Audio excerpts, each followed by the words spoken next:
Welcome to our program. Our special guest today is John O'Neill Green. Welcome back to our program, John. Thank you, Father.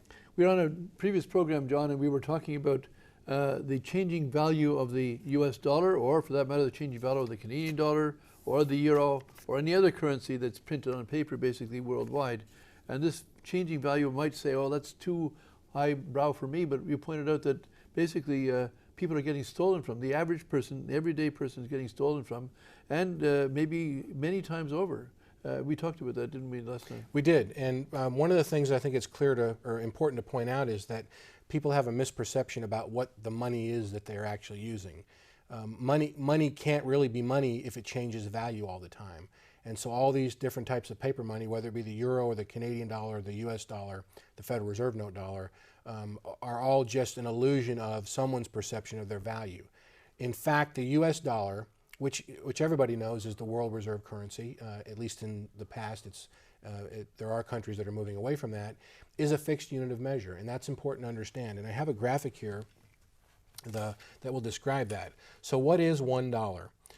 $1 is a standard unit of measurement, and it's analogous to other forms of measurement like time. Everyone knows there's 24 hours in a day, 7 days equals 1 week. Weight, there's 16 ounces in a pound, 2,000 pounds equals 1 ton. And or for the Europeans or for the Canadians, a kilo is is 1,000 grams, and it weighs, the grams weigh the same every time. So just so if you buy a pound of butter in 1950, or you buy a pound of butter in the year 2011, it's the same size. It's the same because that's how much butter takes up. A pound of butter takes up, so everyone has the same thing. If I'm going to go a mile, I'm going to go by 5,270 or 5,280 feet. It's the same distance from my house to the corner in so many miles. It's the same distance from my, or the same. And if I walk, for example, if we have a law which says you can only drive 50 miles an hour on the highway, then that means that in a given hour, your car traveling at a certain speed will cover the same distance. But if they change the rule that an hour is now 2 hours, and you're still 50 miles an hour, then you would have to drive at 25 miles an hour to cover that distance because they changed the rule. Or in turn, they say a mile changes, and we're making a mile half the size, so then you have to, or make a mile twice the size, then you can go twice as fast. And if you say, well, if they change the rules, they're going through my community, these children are all in danger because now the cars are racing twice as fast because they changed the size of a mile, or they changed the size of an hour. Well, they're changing those sizes. They don't change those sizes, but they do change the size of what this means. But they haven't changed the size of what this means. Exactly, and that's important because we deal with these other forms of measurement, and I know that in the U.S. we go by pounds, and in Canada they'll use kilograms, and I know that 1 pound equals 2.2 pounds, or 1 kilogram equals 2.2 pounds, and so I can make calculations and know for certain that if I'm making a commercial transaction, I'm going to get exactly what I pay for. Yes. And you can imagine the kind of chaos we would have in the world if all these forms of measurement kept changing every day. Changing, exactly.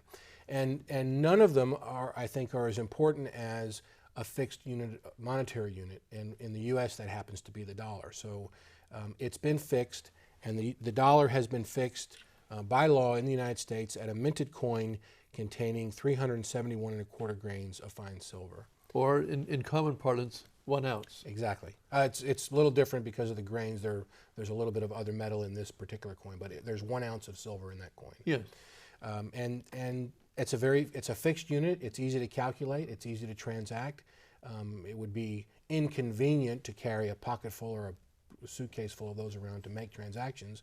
So we got into the habit of using paper money as a representative. But the paper money in the past said this piece of paper is worth one of those. 1 silver certificate equals one of these. That's correct. So it's easier to carry a silver certificate, and if you really want to get the dollar, the coin, you could get it in exchange 1 for 1. But that, of course, doesn't happen anymore. That's correct. And an important thing to keep into consideration in regard to that point is that people talk about the full faith and credit of the United States money or laws. the United States doesn't always honor their promises. Those silver certificates can no longer be redeemed for silver. So Is that right? if when, you when did that happen? it was in, I don't remember the date exactly. It was in the 60s sometime, I Right. believe. So if you accumulated 1 million of these silver certificates and you thought you had $1 million in silver coins would just be waiting to be collected, they're now worthless. I guess they'd be worth what a Federal Reserve note would be, or they may have some collector's value just for historic reasons. So the promise to pay the silver wasn't really a promise because it was reneged on. So, but in turn, if you go to with your silver dollar, and you can go to Europe with the silver dollar, and a person who knows that there's 1 ounce of silver in here would say, I will pay the value of 1 ounce, which today is considered about $35, and they can, or so many euros, and they could get, you could get the exchange that for whatever kind of paper, and if you did that a year from now, you could get whatever the exchange rate was then for the, as long as you had the real silver. Exactly. You're going to get a much better return. You're going to get more euros in exchange for the $1 silver coin than you're going to get for a $1 Federal Reserve note. Yes. You can't even get one for one in Yes. euros to dollars. So now, how does this affect people? You know, I mean, we understand if you're going to buy 100 pounds of butter because you're taking care of an orphanage or something like that, you know what you're buying for, what amount of dollars you're paying for it. But how does this affect the common man every day? How does it? You know, I believe that, as you've said in the previous program, that there's going to come a time when the value of this will be so useless that no one's going to say we don't accept these at the store. We're talking about people in stores in the United States, or these become so useless they won't be able to buy anything in Europe with one of these things. Well, certainly, and it affects us in a number of ways. Most importantly, in the way that we conduct our daily affairs. Virtually the entire world knows the concept of exchanging your labor for wages. And our labor is our property, and it's we have a limited amount of it. Only God knows how much time we have, but we can then sell that time, and we sell that time to accumulate wealth to preserve ourselves into the future. And if we're working today to accumulate wealth, and we put it aside, and because of some unseen powers that devalue the money that we put aside, we can no longer buy the things that we need to live. So you take, for example, a man works, he's got a family of 4, and he says, okay, well, I've got a seasonal job, and I can work for 9 months of the year. The other 3 months, because of the winter or because of the summer, my job doesn't exist. So I've got to put some money aside to feed my family for those 3 months or those 6 months. But if I work today and I put this aside, and tomorrow that disappears, that money I put aside, then I just worked for nothing. Exactly. So now, in fact, they saw that in Germany. The people, in fact, in the factories after the First World War, the wives would come to the factory to get paid for their husband's work in the morning, so they could go to the store to buy the food that they had to buy for the family, because by nighttime the value of the currency in Germany at the time had become less than half there was at noon, and then the prices went up by the same amount, doubled by the next day. So if they didn't collect their money at noon, they wouldn't be able to even feed their family that night. Exactly. And that's, of course, this what is called hyperinflation. But in fact, that's what's going to happen, and it really, in some sense, already has happened. But most people don't realize it yet with the U.S. dollar. I think, in a general sense, people are starting to realize it more on a daily basis because they can see the price, the costs of the goods that they buy on an everyday basis starting to escalate. A lot of people tie it to the price of gas. There are a lot of other factors that figure into the gas price, but you can be sure that the companies that sell gas are pricing that gas based on what the money's doing around the world in every country. And so that has real... So gas a few years ago would be $1 a gallon or $1.50 or $2 a gallon. Now it's over $4 a gallon. Correct. So the value of the dollar in those few years has gone down by half by that calculation. Now, and of course, that might be oversimplified, and I'm sure this economists say, well, that's oversimplified. But if you take the overall general picture of everything, it has gone down quite a bit, if it's not exactly half. Exactly. And that's going to continue to escalate, I think, exponentially as time goes on.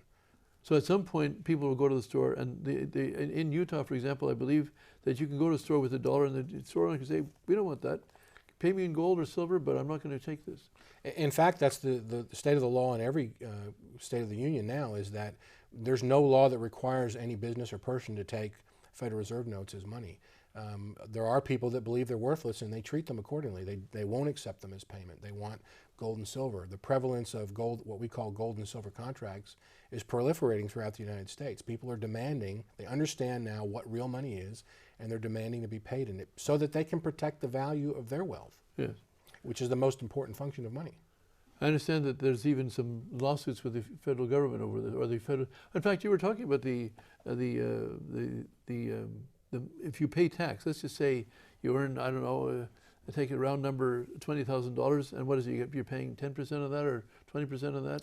So you're paying approximately $4,000 or $5,000. Where does that? So if the person earns $20,000 or pays, let's say, $10,000 in taxes, not for any special investments, just for their wages, with their time. Why does the federal government? What do they do with that $20,000 in taxes or $10,000 in taxes? Well, does it pay for the army? Does it pay for does it pay for the social services? What does it pay for?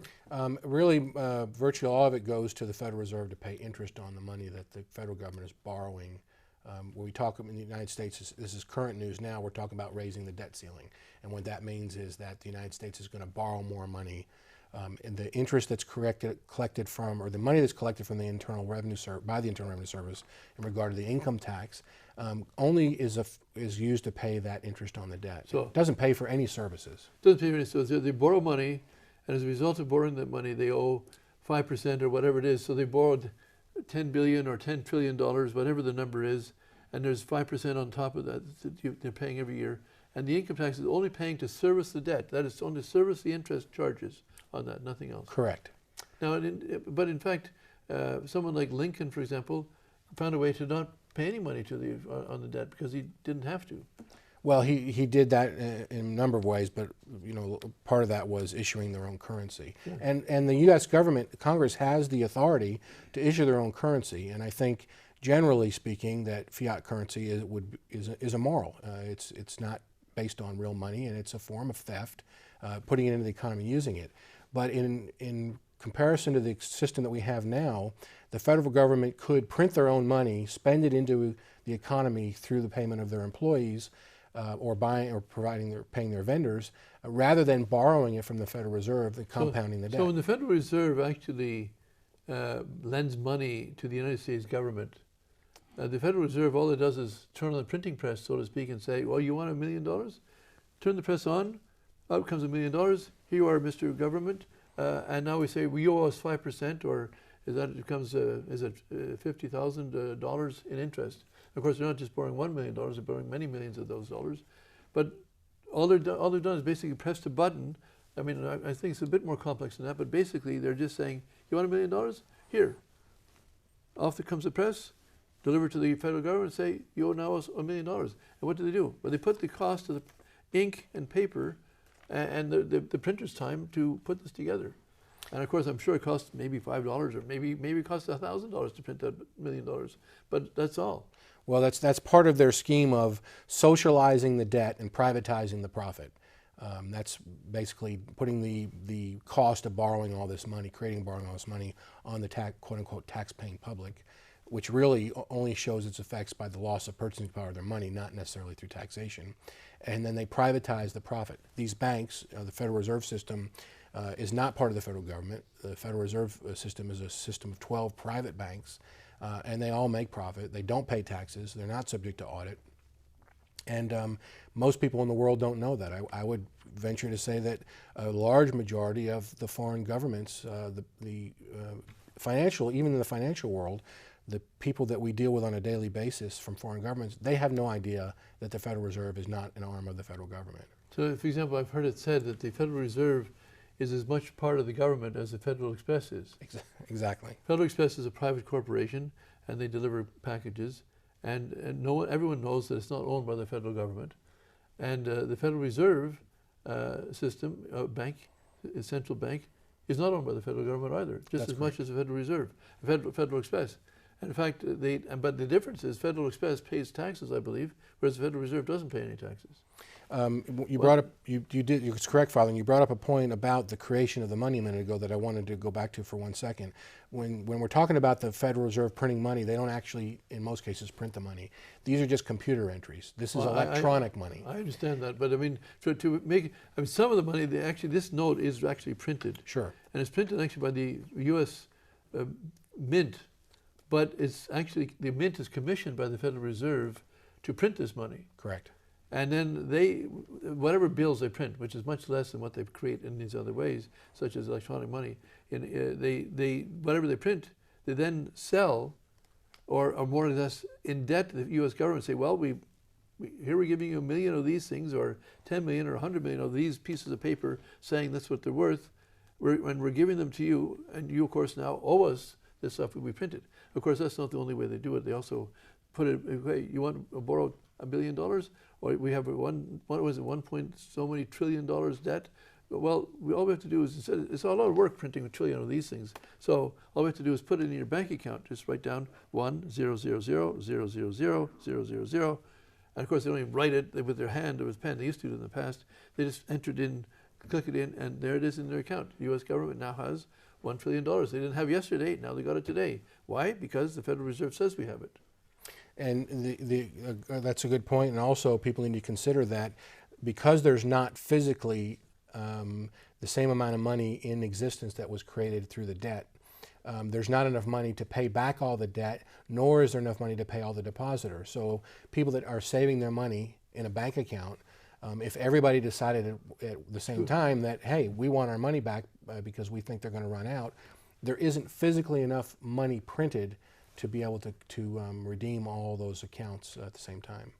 And not only is there not enough money printed, of course, but if everyone took their money and went to buy the same piece of bread with it, the piece of bread that costs now, I don't know, let's say it's $3, but it costs about $30 or $300. Exactly. Because everyone wanted the same piece of bread, not just the same, all the bread. So in fact, talking about the quantities of these things, that it's got to the point, I understand, that if they wanted to pay back the debt, or they want to even pay off the interest, they have the whole economy, that's every person working in the United States earning $1 or whatever much they earn, if they all said we took 100% of their income, not a penny for them to feed their families, not a penny to put to comb their hair, whatever, all of that went to pay off the debt. They couldn't pay it off. That's correct.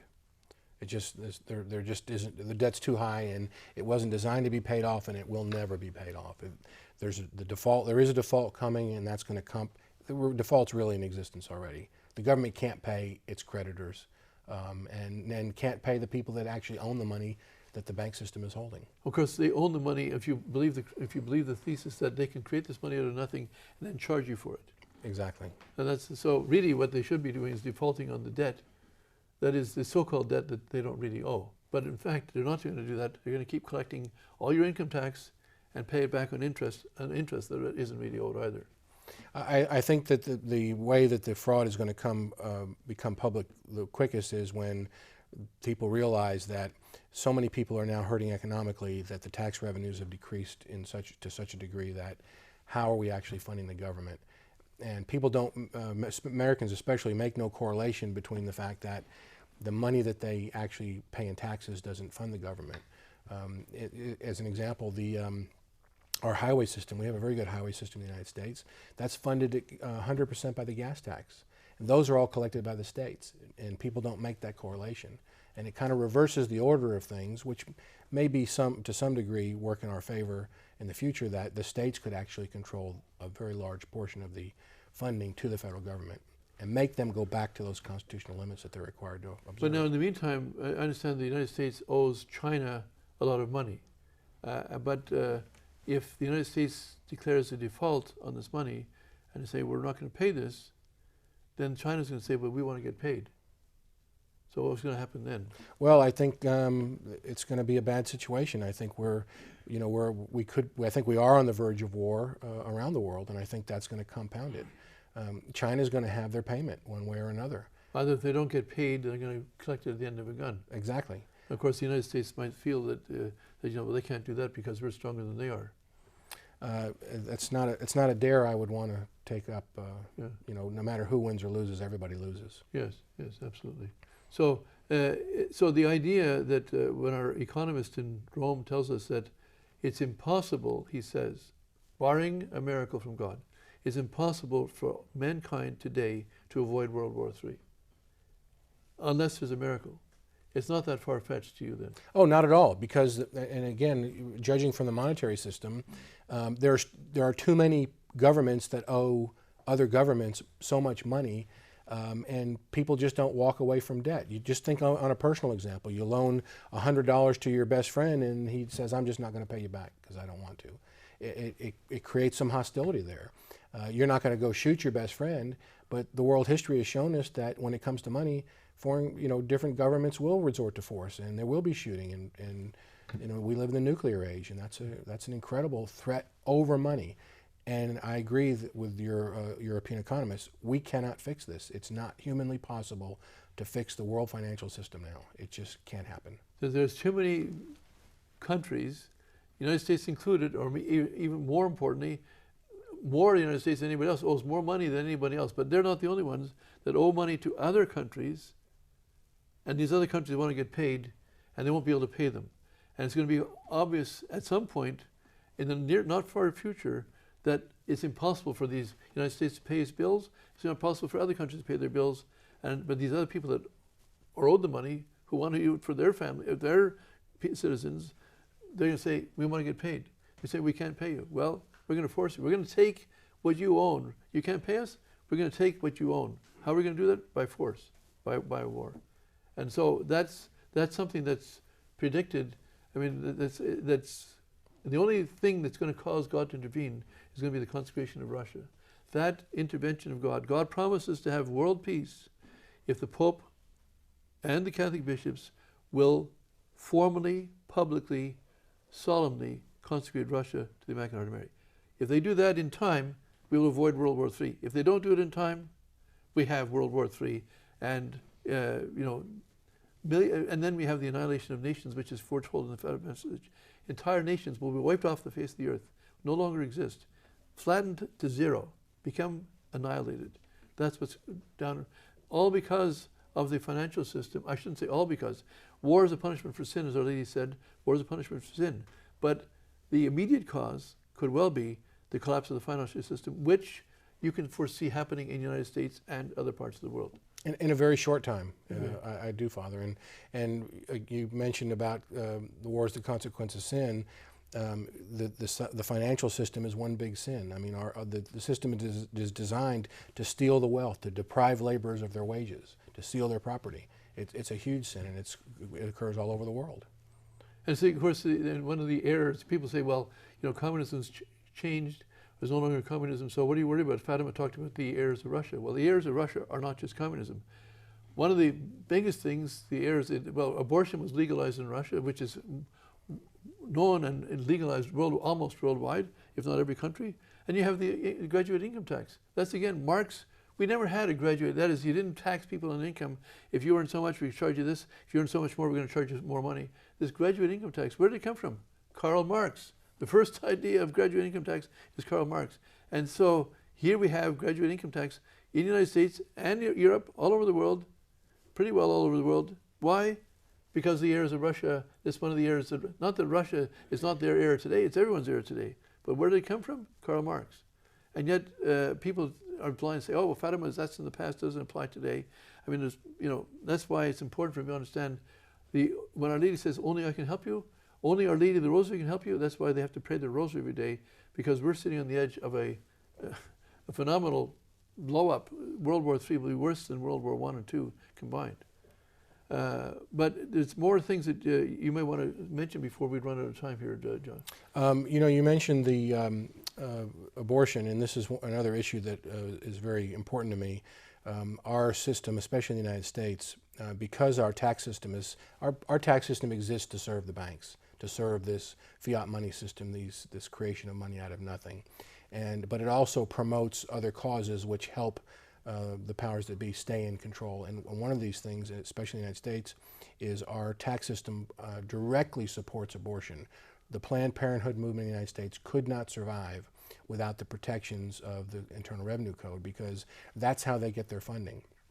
It's not just that they make billions actually performing the abortions, but because they're quote unquote taxpayer funded, people get a deduction for making donations to this organization.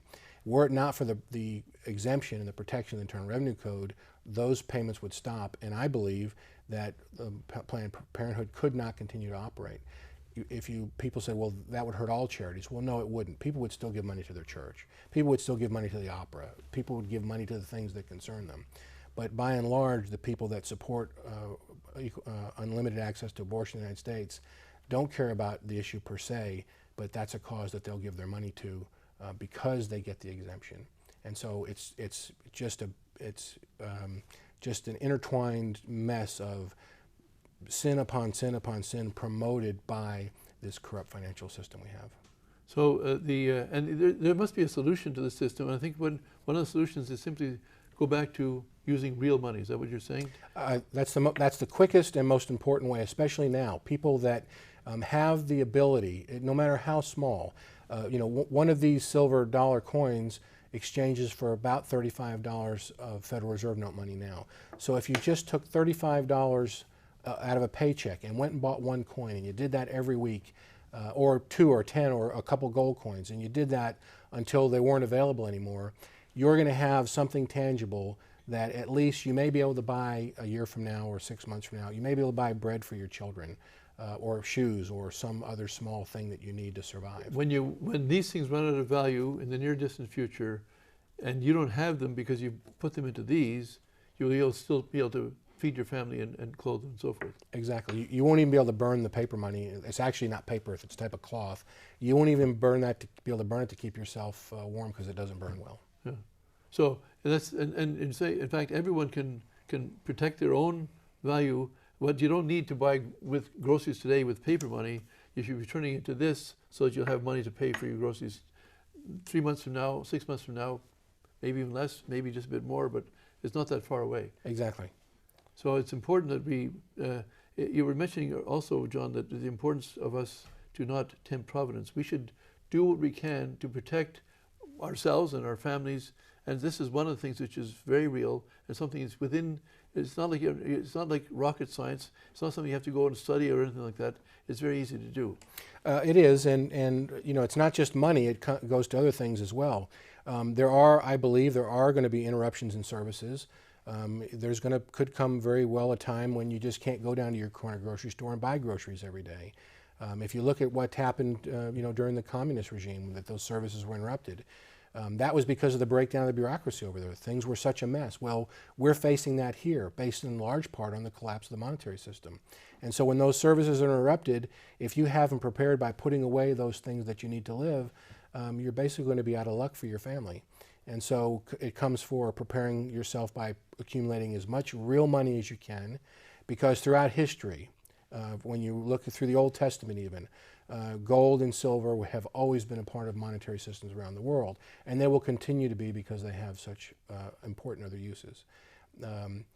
Unjust weights and measures are an abomination before God. Scripture tells us that. And so as Catholics especially, we have a duty to demand a just system, and we can protect ourselves by using the just system. Okay. Thank you very much, John, for being with us today. And remember to pray the rosary every day. Our Lady will protect her dear ones in the trials coming forward. Of course, we must do our duty to be dear to Our Lady, but also ask Our Lady's help, because this is beyond human abilities by ourselves. We need God's help, and especially Our Lady's intercession, who is so dear to God that anything she asks for, she'll be given. Pray to Our Lady every day, especially a rosary. God bless you.